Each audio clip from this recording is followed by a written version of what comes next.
Vous êtes sur Medi 1, merci de nous rester fidèles et soyez les bienvenus dans ce nouveau numéro de l'invité de la rédaction.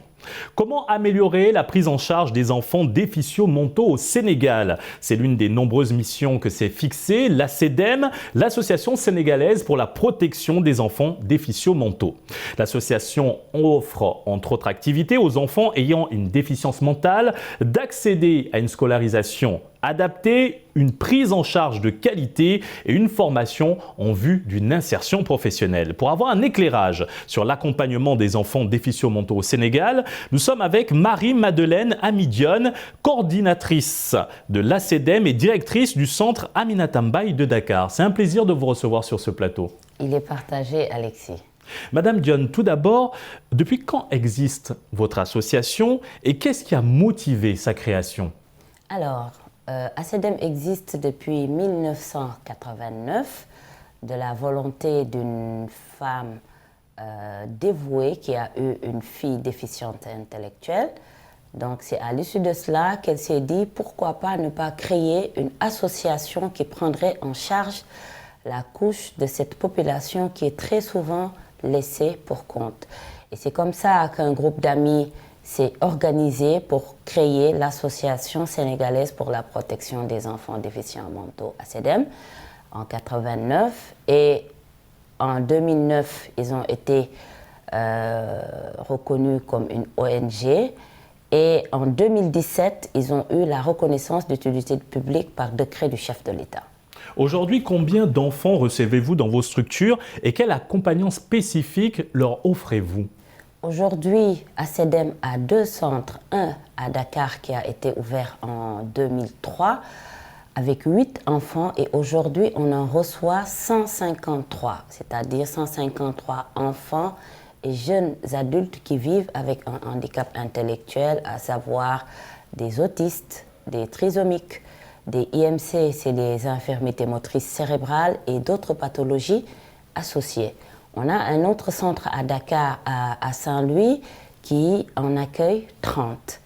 Et donc aujourd'hui, la prise en charge que nous leur offrons, c'est déjà pour les plus petits de les socialiser, de les stabiliser, de les autonomiser et quand cela est nécessaire maintenant, de leur donner les rudiments de base dont ils ont besoin en apprentissage scolaire. Et il y a également ce qu'on appelle des ateliers pré-professionnalisants qu'on a initiés au niveau de l'école pour les former à avoir un métier ou une activité génératrice de revenus. Vous offrez une scolarisation dite adaptée à ces enfants. Qu'est-ce qu'une scolarisation adaptée? Alors, Alexis, une scolarisation adaptée aujourd'hui pour ces enfants-là, c'est leur donner comme je l'ai dit tout à l'heure, les rudiments de base dont ils ont besoin, parce qu'autour d'un enfant déficient intellectuel gravitent des professionnels, c'est-à-dire un éducateur spécialisé, un orthophoniste, un psychomotricien, un psychologue. Donc tout cela, c'est pour leur permettre aujourd'hui d'être insérés socialement ou professionnellement. Et cela, après les observations et les remarques qui sont faites pour les enfants et jeunes adultes, on établit ce qu'on appelle un projet pédagogique individuel. Ce sur quoi les éducateurs, les intervenants travaillent pour pouvoir aujourd'hui leur donner les rudiments de base dont ils ont besoin pour être acceptés par la société. L'ACEDEM, c'est une association qui entreprend une noble cause depuis 1989. Quels sont les organismes nationaux et internationaux qui vous accompagnent également dans cette noble mission? Aujourd'hui, on a le soutien des fondations extérieures, de l'Union européenne, des ambassades telles que l'ambassade de Luxembourg, de Grande-Bretagne, de Belgique et l'ambassade de France également. Et on cherche également d'autres partenaires pour nous aider. Ici, sur le plan national, on a signé une convention avec le ministère de la Santé. On a un partenariat très bénéfique avec la direction de l'emploi qui nous a permis aujourd'hui d'enrôler des jeunes dans la Convention nationale État employeur. Et cette même direction également nous a envoyé des professionnels pour venir en appoint par rapport à ce que nous faisons.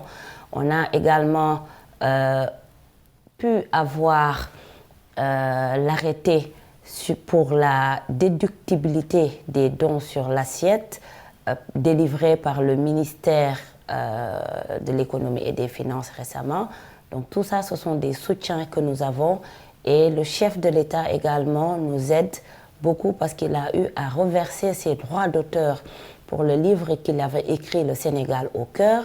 Il a reversé l'ensemble de ses droits d'auteur au Centre Aminata Mbaye pour nous venir en appoint. Vous parliez à l'instant de l'insertion professionnelle de ces enfants. Intéressons-nous à cet aspect. Alors, comment se déroule-t-elle?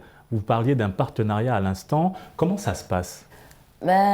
Au niveau déjà du Centre Aminata Mbaye, on a des ateliers d'horticulture, de céramique, de cuisine, de fabrication de jus locaux, d'art plastique, de sérigraphie. Donc tout ça pour les initier, comme je l'ai dit, avant de les envoyer auprès de nos partenaires. Et c'est en ce moment qu'on va établir ce qu'on appelle le dispositif d'accompagnement à l'insertion socio-professionnelle de ces jeunes adultes-là. Et ce sont les éducateurs qui les y accompagnent, plus les formateurs qui sont des professionnels qui les initient, les accompagnent avant maintenant qu'on ne les envoie auprès de nos partenaires. Et c'est comme ça qu'on cherche des partenaires, des structures qui soient adaptées ou aptes à accueillir ces jeunes-là. Et cela me permet aujourd'hui de citer l'exemple du Terroubi qui, en 2013, a eu à prendre 8 jeunes en entreprise. Et le premier stage le premier contrat, je veux dire, à durée indéterminée, a été signé en 2014 pour un jeune déficient intellectuel, ce qui a permis au Sénégal d'être le premier pays dans le continent africain à bénéficier d'une telle insertion pour cette couche de la population. Madame Dione, maintenant, il y en a de nombreux, mais quels sont les principaux avantages pour les parents d'insérer leurs enfants dans vos centres? Quand ils viennent déjà, parce que comme on le sait, avoir un enfant déficient intellectuel, c'est pas évident. Et rappelons-nous, il y a 30 ans, ces enfants-là étaient cachés. On les attachait, ou tout bonnement et simplement, ils disparaissaient. Et donc, du coup, maintenant, quand ACDEM fait le plaidoyer pour dire aux parents qu'il faut accepter ces enfants, je pense que ça, c'est une très grande avancée que ACDEM a faite. Et déjà, quand ils viennent, c'est avec une grande attente qu'ils ont vis-à-vis du centre. Et vous allez voir, les parents vont vous dire « Je veux que mon enfant sache lire et écrire ».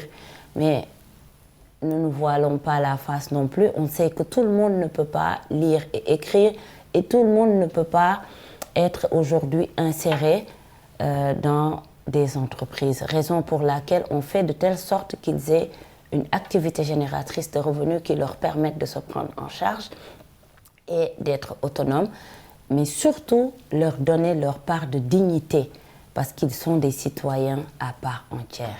Et c'est la volonté aujourd'hui des parents que leurs enfants soient acceptés dans la société, mais également qu'ils puissent être insérés dans la société. Madame Dione, encore une question avant de clore cet entretien. Quelle analyse faites-vous plus généralement de la prise en charge des enfants déficients mentaux au Sénégal? Je pense que l'État est en train de faire des avancées, mais ça reste quand même. Parce que tout enfant a droit à l'éducation, tout enfant a droit à l'épanouissement. Et aujourd'hui, ces enfants-là sont très souvent laissés pour compte.